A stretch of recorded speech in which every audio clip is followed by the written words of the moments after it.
Mini episode 132 of the FDH Lounge is brought to you by the Sports Train, the finest pure sports talk show on both terrestrial and internet radio. Follow them on the web at thesportstrain.net. The FDH Lounge. You'll want to schedule your life around it.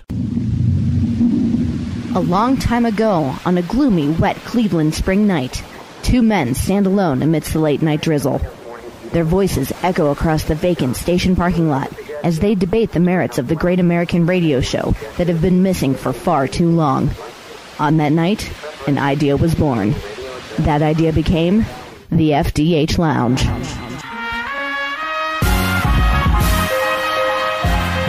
Welcome to the FDH Lounge. Hello, this is FDH Managing Partner Rick Morris, welcoming you to one of the 6 Lounge mini episodes that comprise the 6th edition of the FDH Lounge Pantheon. I am joined by some of our finest FDH Lounge dignitaries for this occasion. The Pantheon is our celebration of the best from all walks of life. All previous FDH Lounge Pantheon inductees can be found on our homepage at thefdhlounge.com. Members of the FDH Lounge Pantheon are voted in by the FDH Academy of Arts and Sciences, which is comprised of the FDH Lounge dignitaries and other advisors and supporters of FDH. We hope you enjoy our Pantheon broadcasts as much as we enjoy bringing them to you. In the event of any ties in the balloting, they will be broken on the air by our dignitaries hosting the show. Ladies and gentlemen, it's time to induct the 6th class of the FDH Lounge Pantheon. Okay, FDH Lounge Pantheon 6. We are in non-sports part 2 as Anthony is giggling about his little joke over there in the corner. Rick Morris, Bob Glassman, John Adams, Anthony Petrone, Matt Petrone. We've now had complete turnover here during the course of this recording. Left. Yeah, because Tim Faust and Tom Denk started the day with us here, and I knew this was going to happen, where the crew is turning over during the day. John is the latest to join us here, so we're getting a nice turnover as we go along. You missed the cheddar brats. There's half a cheddar brat left. We'll Mr. start Flatstick. I'm sure he had his share of cheddar brats. Yes. Mr. Flatstick Tom Denk was enjoying. He loved. You know what? I got to hand it to him. Among the people that I am thanking and giving credit to here, as mentioned previously, taping this at the Morris family abode. I knew this would be more suitable than my own home, so my dad turned over the house to me here today, and Tom Denk manning the grill artfully earlier while he was here, so we appreciate that for Mr. Flatstick. Beautiful oceanside sea room. Yes. I'm sorry, Lake Erie side sea room. We're here on the back patio recording this. That I almost left when McDonald's won best chain restaurant. Yes. I'm almost done. As it just did, but we're getting look. Yeah. Like, yeah. Damn. Where are we? Johnny, we're definitely in America. Yeah, Johnny is a little befuddled by that. John is befuddled. Yeah, your vote of Aladdin's, your elitist vote of Aladdin's. Absolutely. Absolutely. You know, Johnny's the kind of guy who tends to loathe the entire concept of chain restaurants. So Indeed. You know, Indeed. Is there a place in Tremont that only serves tapas? Oh, absolutely. The rest of the world calls them appetizers. Yeah, we call them tapas. Well, along the lines of the exotic here, how's that for a transition? How's that for a segue? With the segue. Yeah, Morris pulling out the segue again. Underpublicized vacation spot. In this segment, we're doing underpublicized vacation spot, an album. This one, the winner of underpublicized vacation spot got 2 votes. So we always blow through the ones with 1. This is everything except the winning category. We start with, and once again, showing you the full range and breadth of the FDH Academy of Arts and Sciences. Well, there were a handful of people that didn't vote. There were 3 people that didn't vote, so this is 27 total. But this is all over the place. We start with Jekyll Island, Georgia. We move from there to the South Jersey beaches, a place called Cinque Terre, Cinqueterre. 1 for Yellowstone National Park. 1 for Maine, 1 for, and this has kind of gotten giggles when I've talked about this with people before, Milwaukee in the summer. It was stipulated in the summer. Okay. So 1 for that, yes. 1 for Carter Caves. In the winter it sucks. Yeah. 1 for Carter Caves, Kentucky. 1 for Toronto. 1 for Iceland. 1 for Queenstown, New Zealand. A little fancy for this category, but you ain't heard anything yet. 1 for Adirondacks, New York. 1 for Mobile, Alabama. And here's the one. with all due respect to our friend Ben Chu from the 21st Century Media Alliance, OutsideTheBoxScoreBlog.com.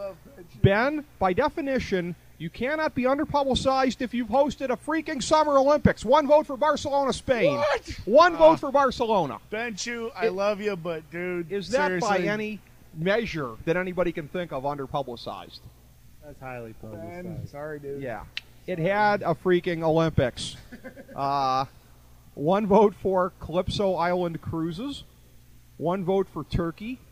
1 vote for, as we discussed, Anthony saying North Virginia Beach, Virginia. Well, that's a great place. And I'll say this really quick, simply because what I mean is just like 2 minutes to 5 minutes north of the boardwalk, there's only a few hotels there.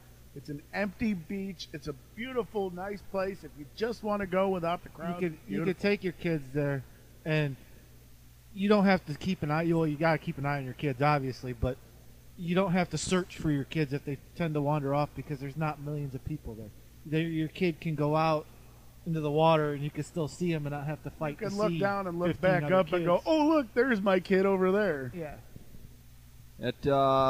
So that was a vote there. The other Patron brother, Matt Patron, the best vote ever.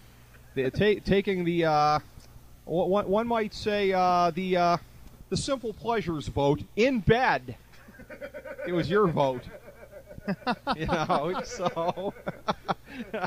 Hey, one way or the other, man. Fortune cookie. There's 2 things you can do in bed. So, if you gotta ask, they're both the best. Yeah. Although on a serious note, I did choose a joke for that one because I kind of figured it was going to be highly unlikely for there to be an actual winner of this. And Ricky says there is one, and so I just figured, well, I'll just throw that one in there. But with all of the ones, the votes for ones, and I knew that's what it was going to be. On another note, I'll say Tybee Island in Georgia. Okay.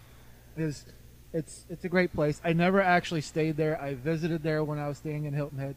I liked Hilton Head. It was expensive, though, and there was really nothing to do. But when you got in Tybee Island, you had Savannah, Georgia right next to it. You had the lighthouse, you had the beach. Everything would just seem so peaceful out there. You could watch out and see the dolphins Johnny swimming in the loves ocean. Savannah. That was his vote, actually. That was my vote. Yeah. Largest St. Patrick's Day parade in the country.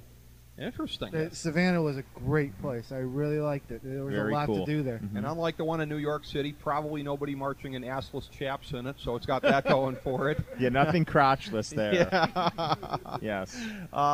1 vote for Frankenmuth, Michigan. 1 vote for Estes Park, Colorado. 1 vote for Tom Denk had voted for the U.S. National Park System. Bob, you voted for Northern Wisconsin. Place in the winter. Near and dear to my heart, but as I was going to say, Anthony, also my experience from spending a number of years there in my teens was also in the summertime, although I do have a good friend who goes cross-country skiing there in the winter, not my sport of choice, but if I would have said Minocqua, Woodruff, Rhinelander, probably wouldn't mean too much, probably about 4 hours north of Milwaukee. Temperate nights, beautiful lakes, and woman without morals. Nice. Oh, wow. The last one's See, the most there's the important. bed. There's the bed. You need the bed for some of this. You're right, Matt. Cross-country skiing, that strikes me. Isn't that their mode of mail delivery in the winter? Team of dog sleds. Yeah. Is that where they get the Olympians for cross-country skiing? The mailmen from Wisconsin. We got 1 vote for Ocean City, Maryland. 1 vote for, and this is a regional thing that those of us in Ohio can appreciate, 1 vote for South Bass Island / Put-in Bay. My brother, Mike Morris, a member of the FDH Academy of Arts and Sciences, who used to live in Ohio, obviously, voted for that one. 1 vote for Charlotte, North Carolina. And now we get to the winner, the only one that got 2 votes, myself and fellow Academy member Bob Bennick, casting votes for Ogle Bay Resort, Wheeling, West Virginia. Nice did little you go place together? there. We did not. We did not. Hands, skipping through the meadow. We did not. We have. I should stipulate. They wore their assless chaps there. See, everything ties together in the FDH Lounge. And a coonskin cap. Everything. So you were all set. Yeah. I did actually buy a coonskin cap in Wheeling, West Virginia one time, but that's an unrelated story. That was a trip that actually did not involve Ogle Bay. But it's a great place to go. I've never been there in the winter for the Festival of Lights that they have over the holidays, but you got that. You got golf there. You got the paddle boats. And if you're staying there at the lodge, free omelet breakfast there. Yeah, an omelet chef, for your breakfast. I think the putt-putt's free, as well as some nice golf courses. So you're saying in the summer, not in the winter. No, but they have the Festival of Lights. I know some of my parents have been to the Christmas Festival of Lights, and it was great. Festival of Lights in the winter. I've heard it is great with the Festival of Lights down there, and I've seen video on it on TV and stuff on what they do for Christmas stuff down there and their ornaments, and it just looks great. And I'd love to get down there for the Festival of Lights for that. Yeah. I've never been there for that part. I've wanted to go for it. Haven't been there for that, but I've enjoyed it other times I've been there. And Bob Bannock just happened to be the one other person who agreed with me, and that was all it took. But the way you were putting it it sounded like you were putting the air quotes with it in the summer on it with the paddle boats. Well, I was not. Well, that's the only times I've been there. See, the other thing that I would say that wasn't mentioned, and I guess it's only because it's only 2 weekends a year, would be Farmer Bob's Campgrounds in Bristol, Tennessee. Okay, that's fun. They've got anything you could possibly think of down there. Okay, from a bake shop to a little grocery store to bands to Skank Alley. So it's all there, From a bake shop to a baked shop. Yes, literally. Yeah, and then there's a racetrack across the street. So. Yeah, and there's the fastest half mile in NASCAR right across the street. There you go. Well, all these other ones were mere pretenders. Next to Ogle Bay Resort, we raised the Dundee Award. Mere pretenders and a 2-to-1 vote. Yeah. In a landslide. 1-to-1. In a landslide, we induct the Ogle Bay Resorts into the FDH Lounge Pantheon. A veritable landslide. Unfortunately, there was a kind of if I would have actually casted my vote, there would have been a tie. Because I did say Tybee Island is kind of Savannah. But it would have been a tie. Where's Jekyll Island in relation to that?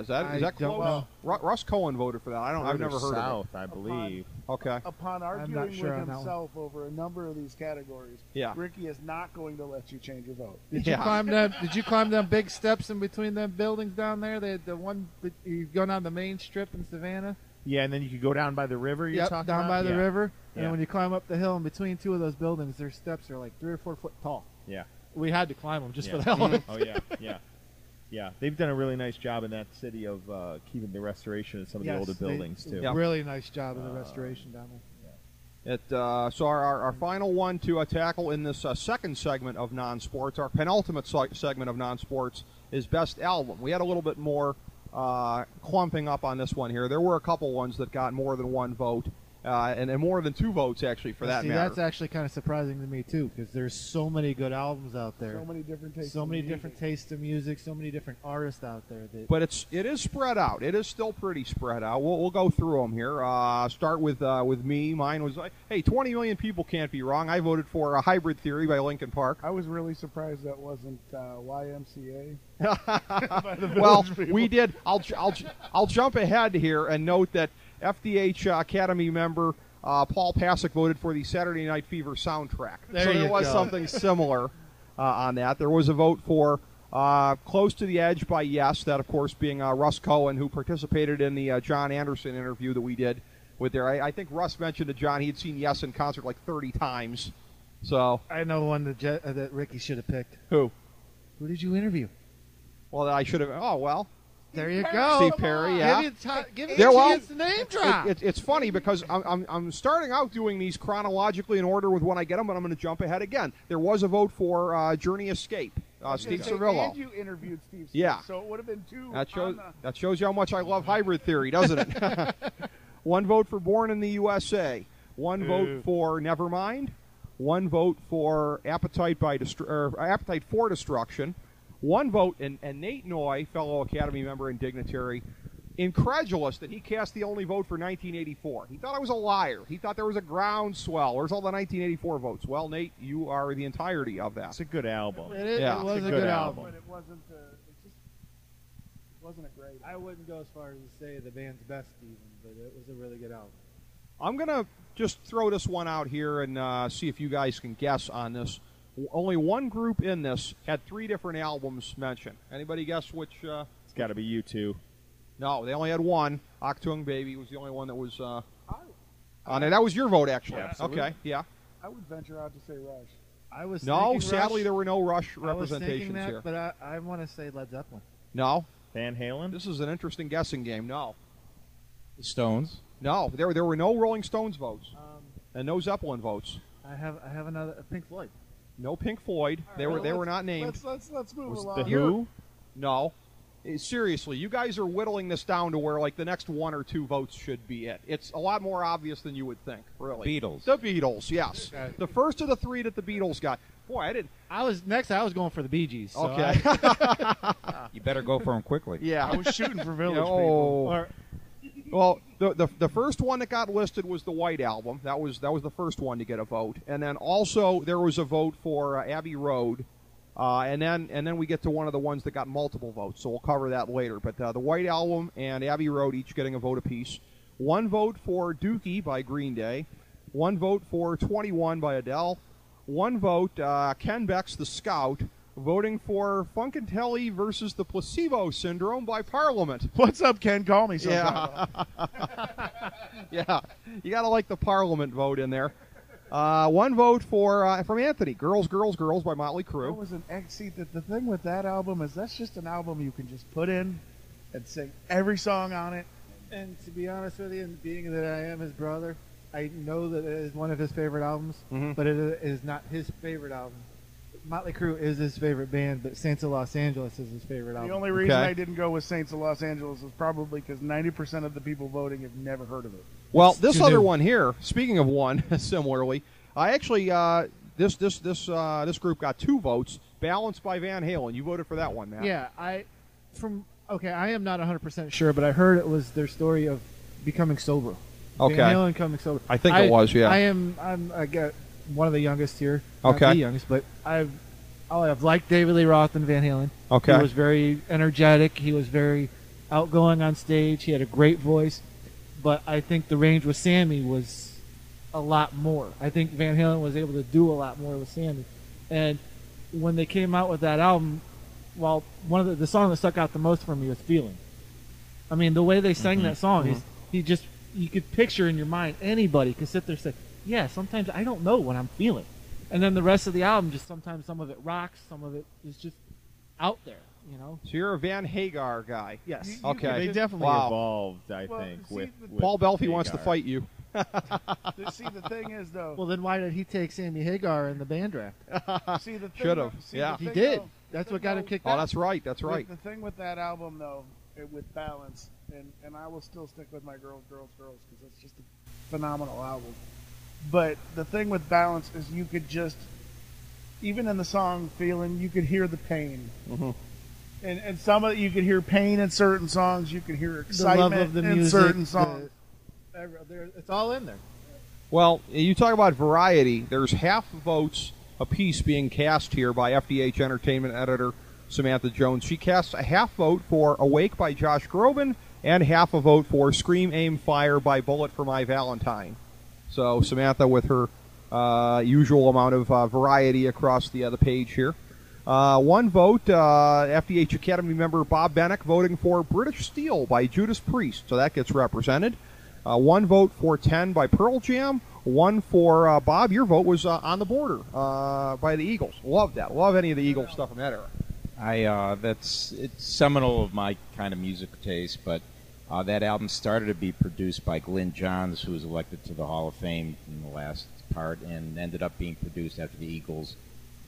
Don Henley kicked him out, and Bill Sicknick, another producer, Michael Stanley, Joe Walsh, produced the rest of the album.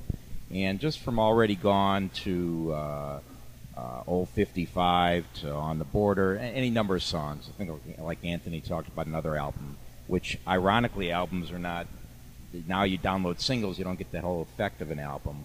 And it was the last album prior to the arrival of Joe Walsh, which I think the Eagles sort of peaked there. We're good throughout, but a great album. Since you brought up Joe Walsh, have you heard his new song yet?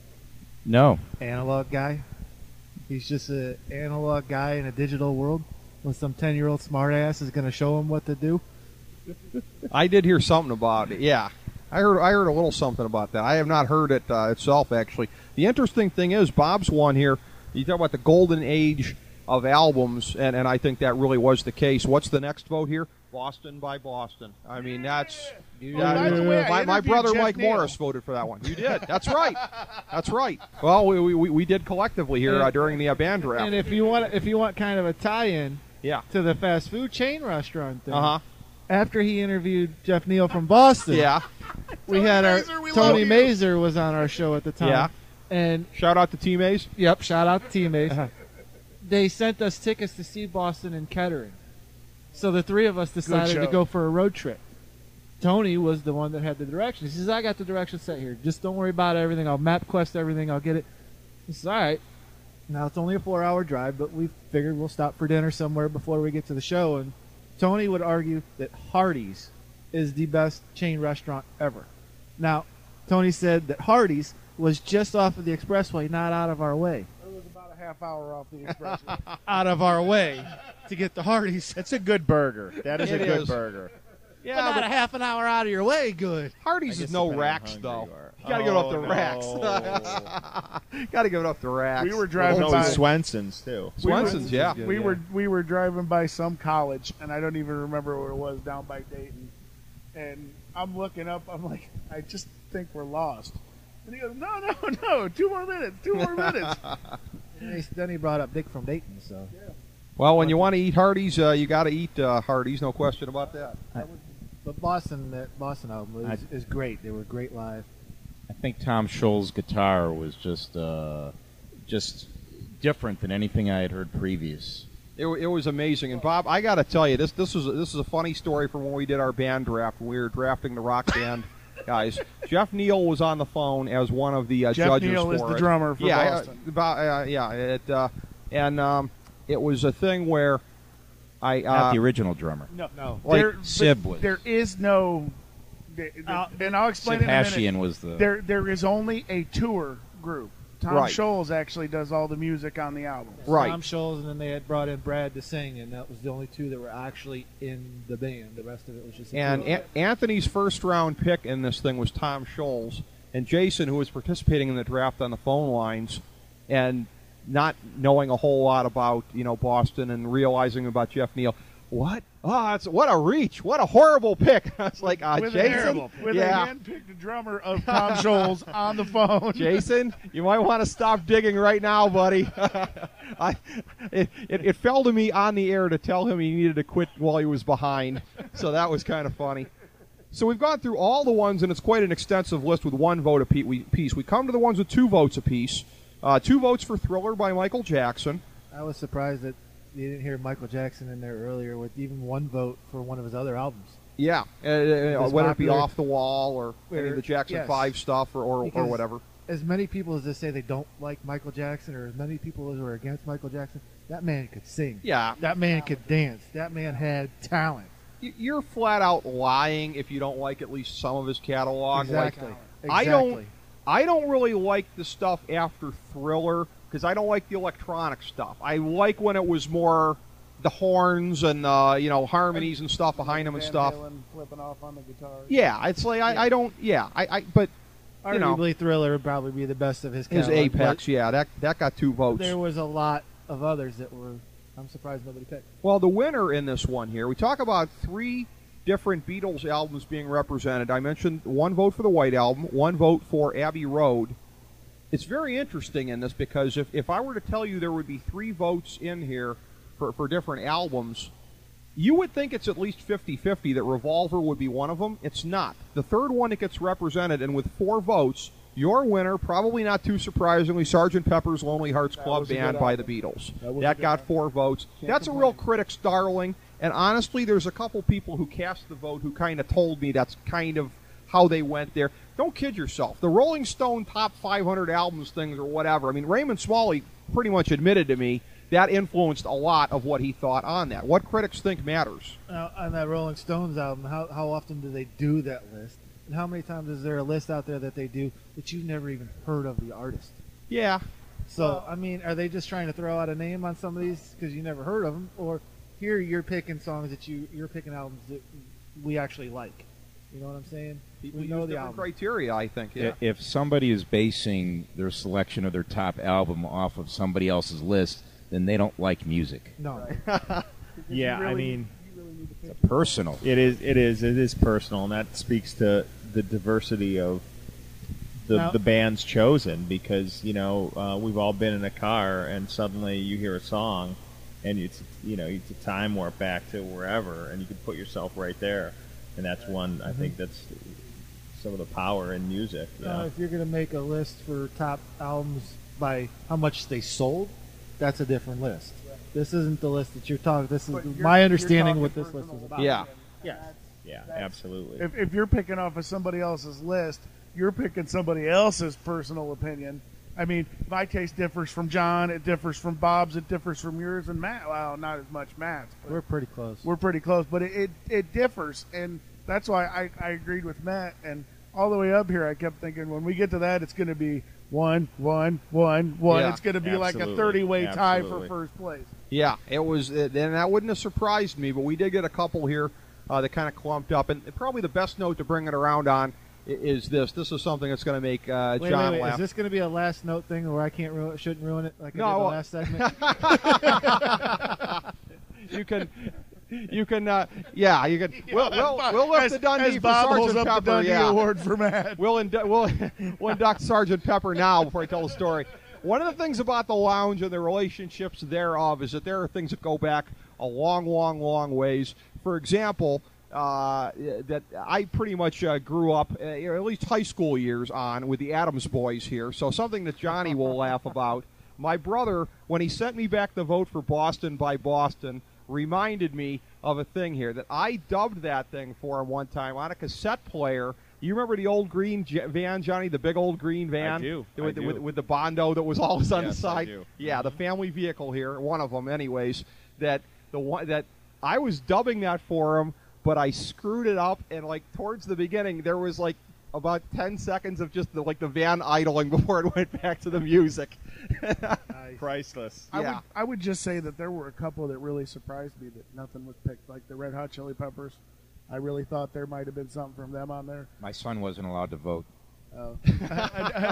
Another that really surprised me that wasn't on there was Green Jello. Yeah, I'm sure you're shocked that they were not name represented. dropping. He's pulling a Yeah. page out of yours. Ricky. I interviewed He's Green name Jello. Yeah. Yeah. With the Boston, I've got a funny story with Boston. I've seen Boston twice. Once was in Kettering, Ohio, and once was here at CSU. And he was cut out of the picture in the Jeff Neal picture. But Yeah, we got to meet the band in Kettering, and they cut me out of the picture. Story of my life. But at CSU, they were playing. I had 11th row seats, and I decided I'm going to make my way to the stage. And so I did. And mind you, I was half under the weather with alcohol-induced, whatever you want to call it. I don't think it's under the weather if you're drunk. No, okay? it kind of is, actually. Yeah. Whatever you want to call it. I'll just say I was Under the weather is a too value-neutral judgment for that. I'll just Go say ahead. I was feeling no pain. Okay. So, but I made it to the front, and there was nobody between me and the stage except for a security guard. And Brad held the microphone out to the song "Smoking," and I just threw my hands up in the air, and I'm just singing away, and I'm Waving having like a you blast. just didn't care. Yep. And he held the microphone out, and he pulled it away, and he went over to Tom Scholes, and he missed a whole verse of the song because he thought I was going to grab the microphone when I threw my hands up in the air. And I just, really? I could see him, Tom Scholes, he's pointing, or Brad was pointing straight at me. He wasn't pointing to the good-looking girl next to me or nothing. He was pointing straight at me because he thought I was going to, he's mentioned, it's hard to say on the microphone. Please tell me the story ends with you being cuffed and led away. Nope. It ends with the hot girl next to me getting the guitar pick that I. and me getting one too, standing 4 rows behind him. Well, this has been a great mini episode here. It would have been even better if it ended with the story of Matt Patrone in a holding cell. Didn't get the holding cell. Yeah, that's unfortunate, but a great one nonetheless.